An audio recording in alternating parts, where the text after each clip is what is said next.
во дилема сум дали да зборувам навистина ова кога го кажав, по сето она што се кажа во времето за мисионските пораки. Но се надевам, како грешни луѓе и суштества, сигурно нешто може би сме погрешили или сме кажале нешто повеќе или помалку, па го молам Бога сега на сето она што се кажа толку убаво, ако нешто не се кажало, еве прилика Господ да ни да објасни уште некои работи. Денешната тема ќе се одвива од прилика онака како што беше во библиската поука. И оваа тема, јас од кога сум овде во црквата, никој пат ја немам слушнато, барам јас за тие години. Денес сакам да зборуваме за една многу актуелна тема на глобално ниво, на светско ниво во адвентизмот или помеѓу адвентистите.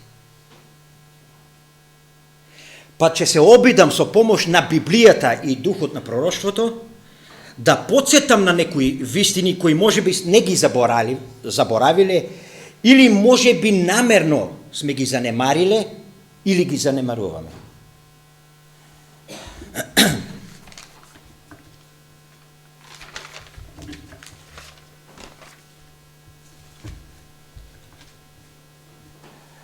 Јас денес сакам да проучувам една тема. Уствари, не е некоја тема, не е ни проповед. Сакам да ве упатам една порака. Која што порака е запишена во Стариот Завет, а се наоѓа во втора дневникова книга, или летописи, 20 глава, 20-то поглавје. Можеме да читаме и доста стихови, но мислам дека ни се познати тие стихови, па ќе се задржиме само на 20-тиот стих. Втора дневникова, јас мислам во српскиот превод е многу подобро напишено. Ајде да го прочитаме таму.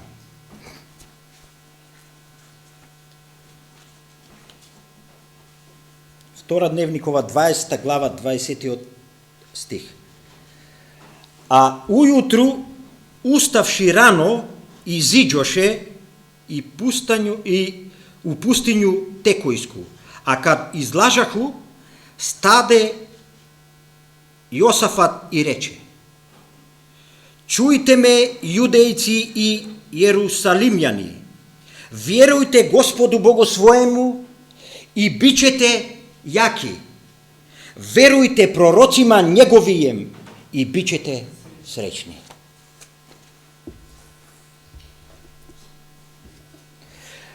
Ако читаме напред-назад, биле тоа тешки моменти за израелскиот народ. Сите околни народи го напаѓале тој мал Божи народ. Никаква одбрана тие немале освен кого? Освен Бог. И пророкот стоел пред народот и рекол: не бојте се, не плашете се, ова не е ваша битка, ова е моја битка, така рече Господ Бог. И затоа Јосафат, царот израелски, на кој што можеме многу што да му замериме и приговориме, а можеме и да го пофалиме поради многу други работи. Он застанал пред народот кој не бил наоружен, туку имал што само?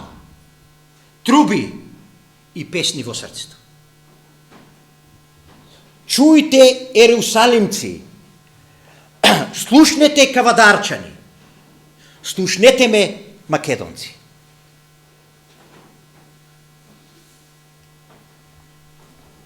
Верувајте во својот Бог и ќе бидете силни. Верувајте им на неговите пророци и ќе бидете среќни. Зошто овој стих? Зошто ова тема? Видите, во едно од нашите основни верувања стои еден ваков израз на нашата вера. Еден од даровите на Светиот Дух е пророштвото. Овој дар е еден од обележијата по кои се препознава црквата на остатокот и се покажал во службата на кого?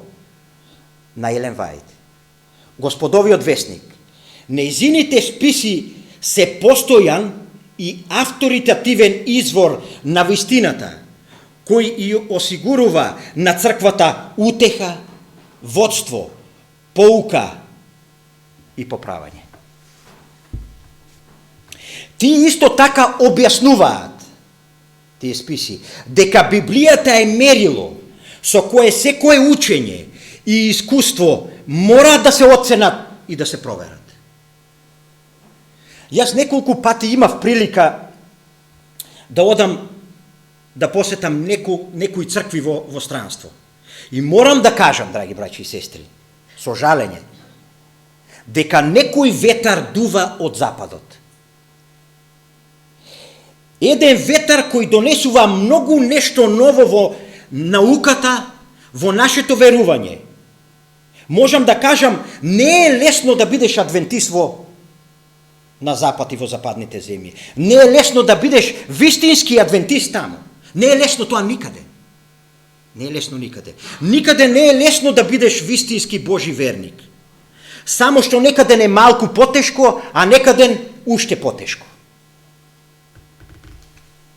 И затоа јас сакам денес да се подсетиме на тоа наше верување, кое е едно од основните верувања на оваа црква. Господ на едно место кажал, како што прочитавме, верувајте им на пророците, ако сакате да бидете среќни.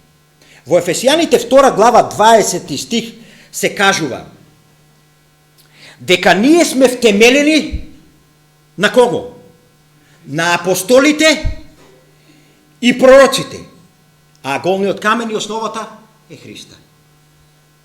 Во новозаветната црква, во последната книга, се кажува, посебно за последното време, че биде втемелено или надзидано на апостолите и пророците, дека од неа ќе се бара од црквата да се покаже. Како да се покаже? Ајде да прочитаме. Јас знам дека вие сите силно сте врзани за Библијата и читате редовно, нели? И секојдневно ја читаме или би требало да ја читаме. Ајде да прочитаме во Библијата.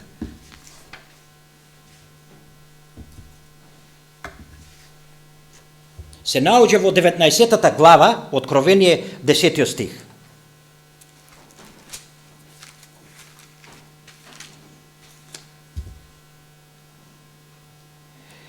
И паднав пред неговите нозе, да му се поклонам, и ми рече, не прави го тоа. Јас сум сослужител твој и на твоите браќа кои го имаат Исусовото сведоштво. Поклони му се на Бога, зашто Исусовото сведоштво е духот на пророштвото. И паднав пред неговите нозе. Овде Павле со кого разговара? Со ангелот. Јован, со кого разговара? Со ангелот. Го кажува своето искуство со ангелот.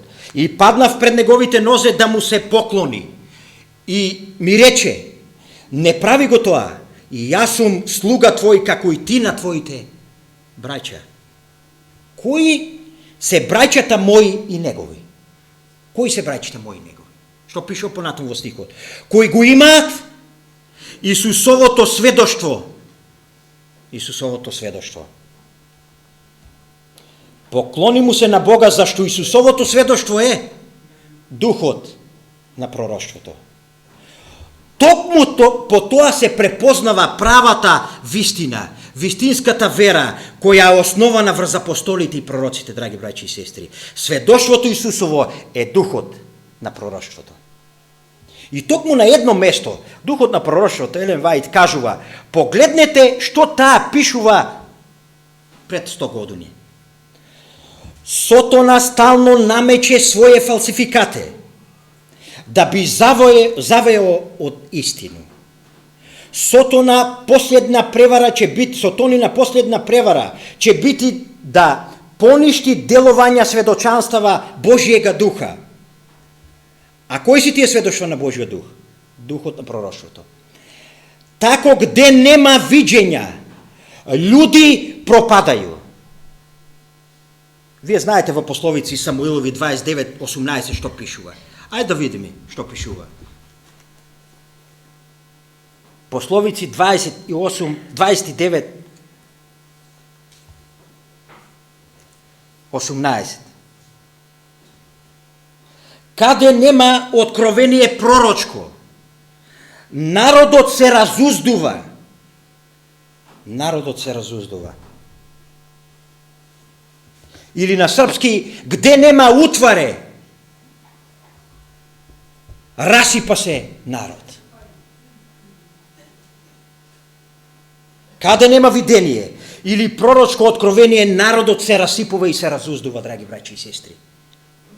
Каде што го нема духот на пророштвото, ќе се расипе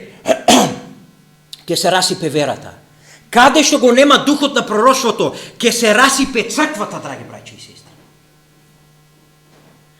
Сотона ќе деловати домишлјато на многу начина преку разних оруѓа да поткопа поверење остатку Божијeg народа.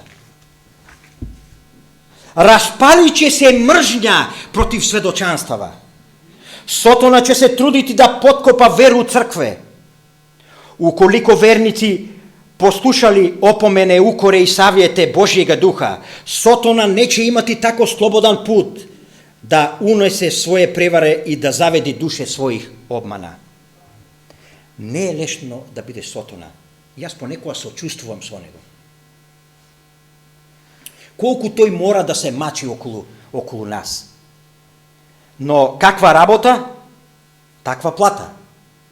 И се надевам дека што поскоро ќе ја добие. Сотона се труди во црквата да го поткопа поверението во духот на пророштвото. Ако одете малку, драги браќи и сестри, во Европа, малку на север, ќе забележите дека во многу цркви многу малку се спомнува и дека воопшто постоела Елен Вајд. Дали знаете за овој податок? Проповедниците се срамат и се устручуваат и се плашат да ги цитираат текстовите од духот на пророштвото. А како е кај нас? Како ние се однесуваме спрема текстовите на духот на пророштвото? А знаете што?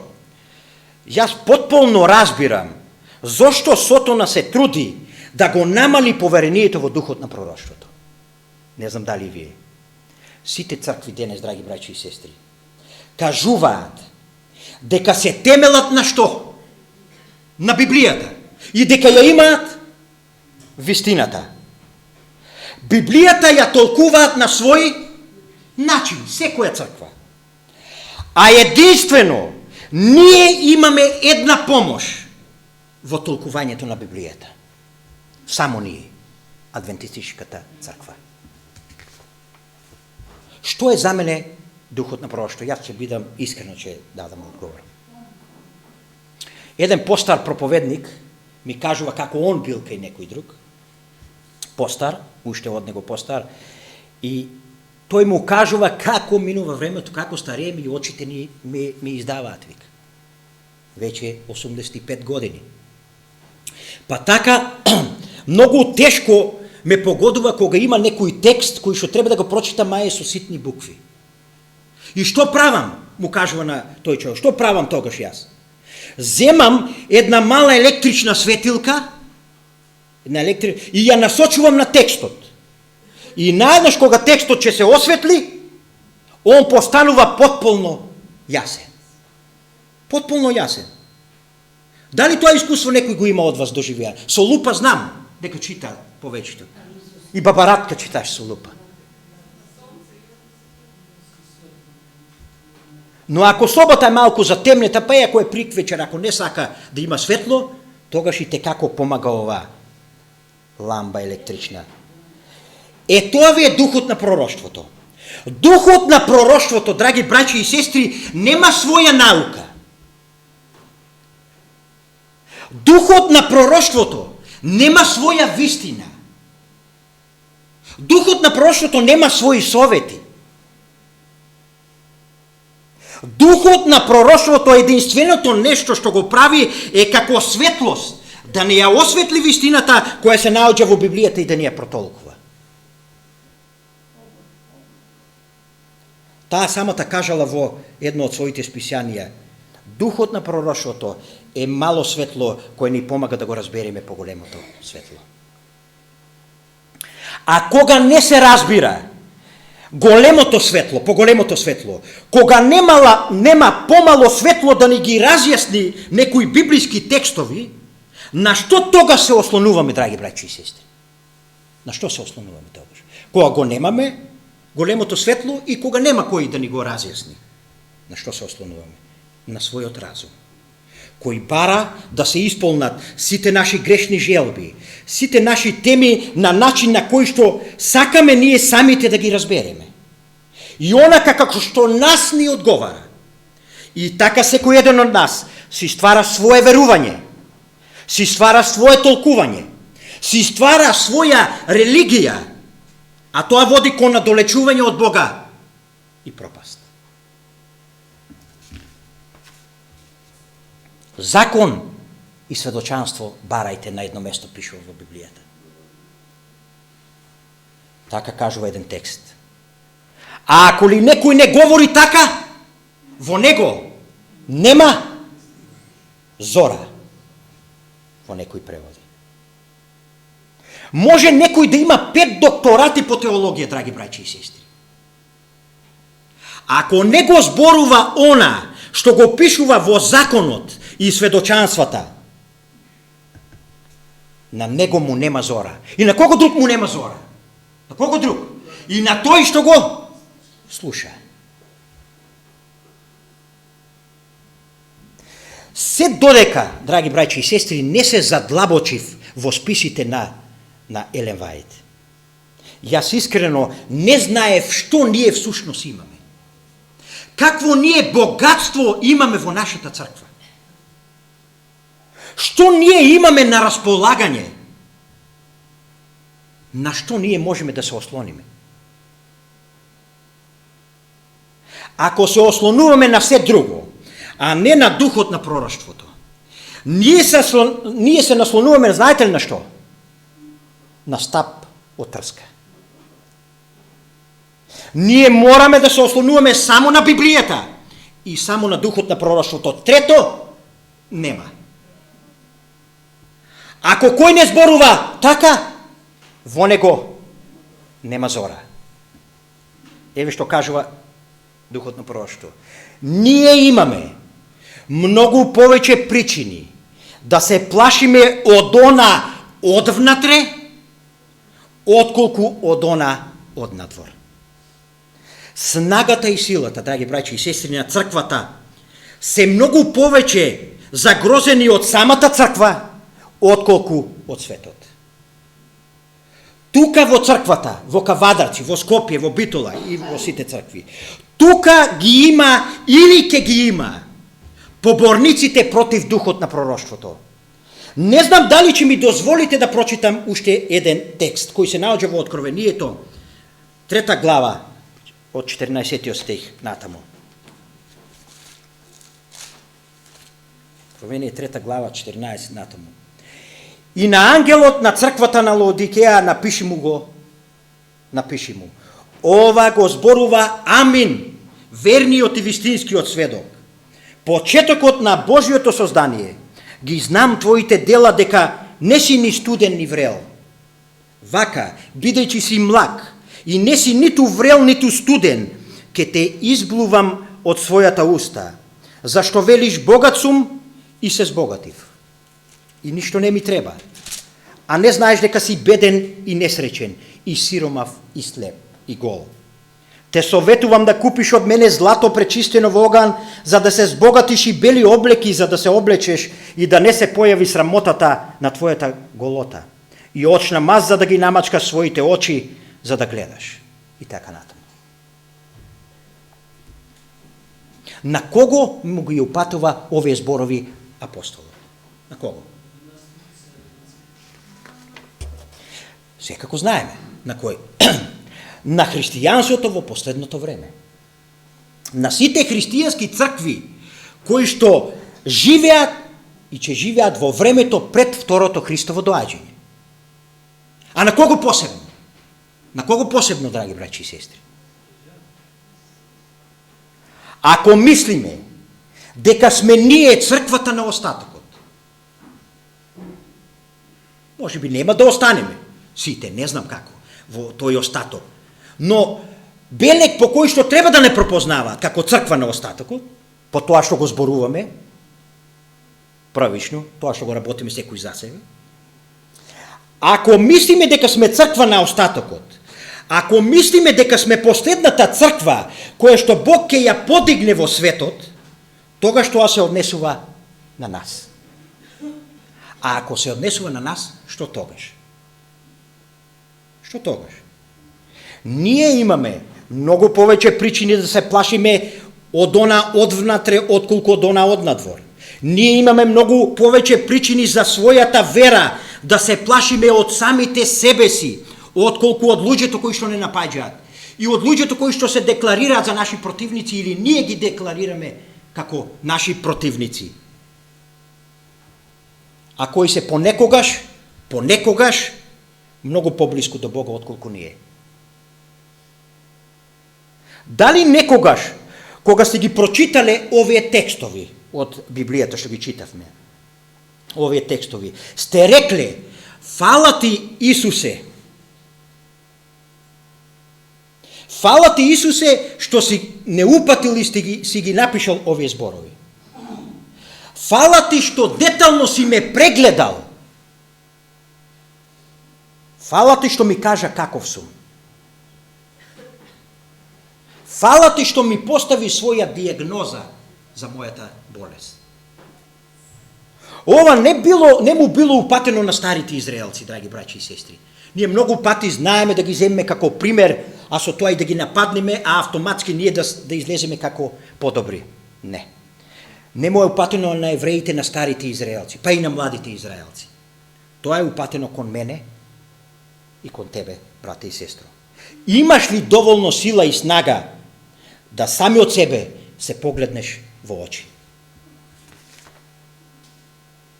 По тоа што го имам слушнато од вас постарите од црквата, а и од моje лично искуство, колку што го имам, не е многу. Многу што се има променето во нашата средина тука, во црковната средина. Во светот околу нас, но уште повеќе се променило во нас самите. Дали можете да се сетите, драги браќа и сестри, на времето кога сте се крстили? Можете ли да се сетите? Дали можете да се сетите на својата љубов спрема Бога? А дали можете да се сетите на својата љубов спрема ближните?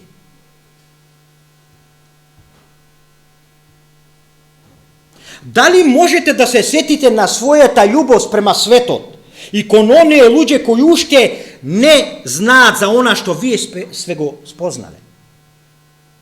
Дали може да се сетите на својата ревност за Бога? Јас исто така. Дали можам да се сетам како изгледал мојот однос со Бога? А дали гледате, сето тоа се случува во нас? Сето тоа се случува во црквата. Само затоа што сме го запоставиле она што Бог ни го дал како чувар. Како чувар. А тоа се списите на духот на пророштвото. Кога последен пат, драги брати и сестро, си прочитал некоја книга од духот на пророштвото? Кога последен пат? Има ли таков некој? Ајде. Нема. Или има? Добро. Фала на Бога што има и такви, но повеќето гледам нема раци. Кога последен пат, драги брате и сестро, си застанал и се замислил на некои цитати на духот на пророштвото. Кога? Кога, драги браќи и сестри? Јас знам дека имате готов одговор, знам дека имате, но не ви е мило да го кажете. Со исклучок на некој. И мене не ме е мило. И мене не.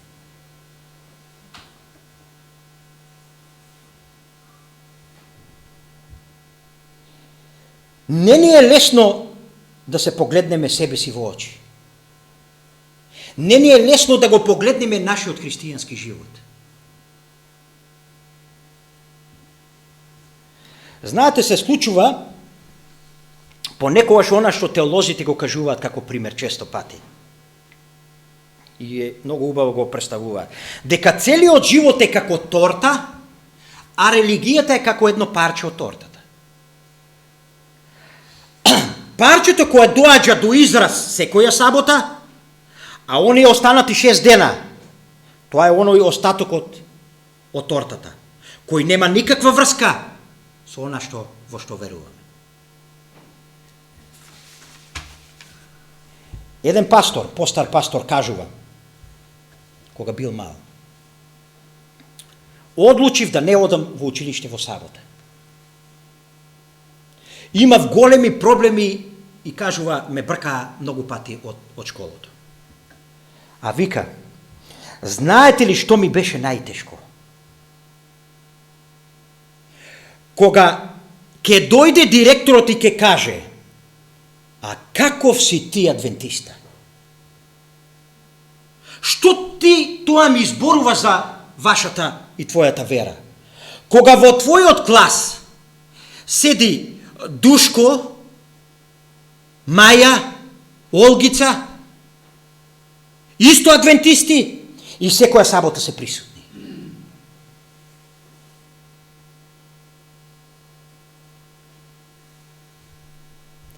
Како е тешко такво нешто да чуете од устата на човекот, кој има право тоа да ви го каже. А колку пати тоа се случува и денес? Кога некој кој ревнува за она што сме го навикнале од младоста своја или од порано, да биде правило во нашата адвентистичка црква, кога некој ќе ти каже, мој брате Миланчо, многу си старомоден. Многу си остарел ти.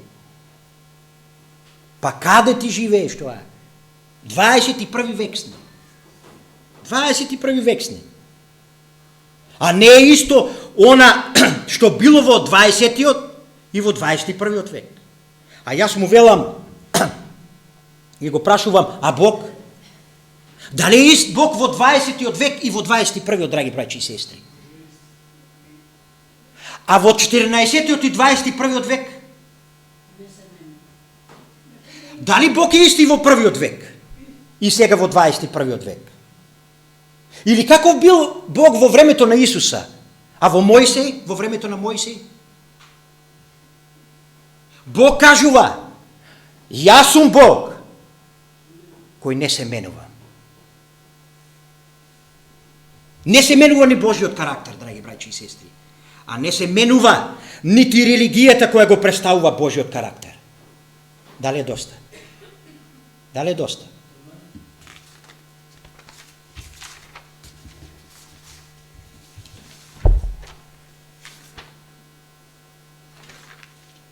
Што можам да препорачам, браќи и сестри, денес? Закон и сведочанство. Барајте. Ако некој кој не зборува така, а некој не зборува така, за него нема зора.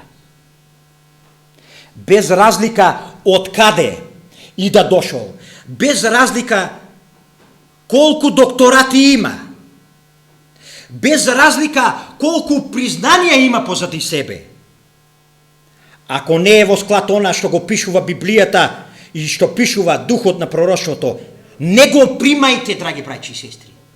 Не го примајте. Никој друг не може да ве сочува од самите, освен самите што може да се сочувате. Никој не може да ве сочува. Религијата не е колектив, драги браќи и сестри, иако се одвива во колектив. Ние сите поединечно излегуваме пред Бога. Секој еден од нас излегува сам пред Бога. И секој еден од нас ќе се соочи со страницата која се наоѓа во извештајот во која се наведени сите наши зборови, сите наши мисли, сите наши зборови и дела. И Бог нема да те праша што ти рекол овој или оној, што ти кажал овој или оној. Бог ќе те праша: гол бев, ме облековте. Гладен бев, ме нахранивте. Болен бев, ме посетивте, во темница бевте и вие тамо. И тоа што му го направивте на сите овие мои најмали браќа, мене ми го направивте.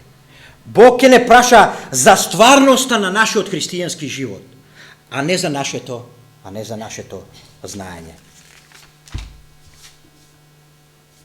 Адвентистите веруваат, драги браќи и сестри, дека Бог во својата мудрост и сомилост подигнал еден пророк за овие последни денови.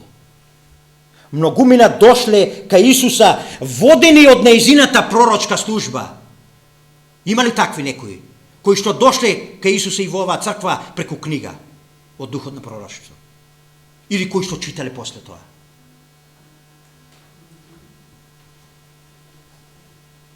Многумина дошле кај Исуса водени од нејзината пророчка служба, зошто делиме впрочем и литература од неа. Нели, многу често. И додатни милиони биле благословени со божанскиот совет добиен од неа.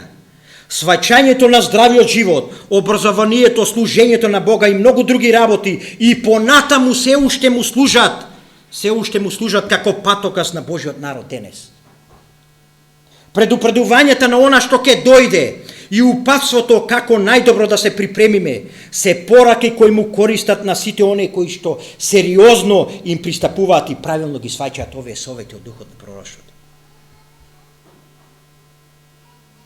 Па, драги браќе и сестри, впрочем, скоро сите термини кои што ги употребуваме во нашите контакти тука во црковната средина и кога имаме официјални вака излагања, се земени или позајмени од духот на пророштвото.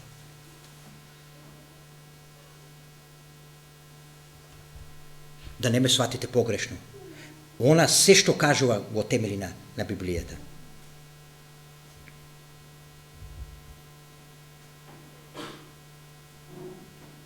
Зошто ние мислиме дека нашето собствено мислење е подобро да го кажеме и да го предничиме во прв план, отколку да кажеме пример од духот на пророштвото? Зошто мислиме дека ние сме по-благословени и по-инспирирани и проникнати од духот, од Светиот Дух, од него ли? Да кажеме некои работи и совети од некој духот на пророштвото. Драги браќи и сестри, Господ нека ни помогне да не сочува се уште како заедница стоиме здраво во поглед на Библијата и духот на пророштвото. Но да го интензивираме тоа. Да го интензивираме читањето и проучувањето на нејзините списи. Да ги споредуваме со Библијата и да извлекуваме поуки кои што ќе ни служат за да бидеме што подобри христијани и пример за во светот. Господ нека ни помогне во тоа и нека не води со неговиот Свети Дух. Амин.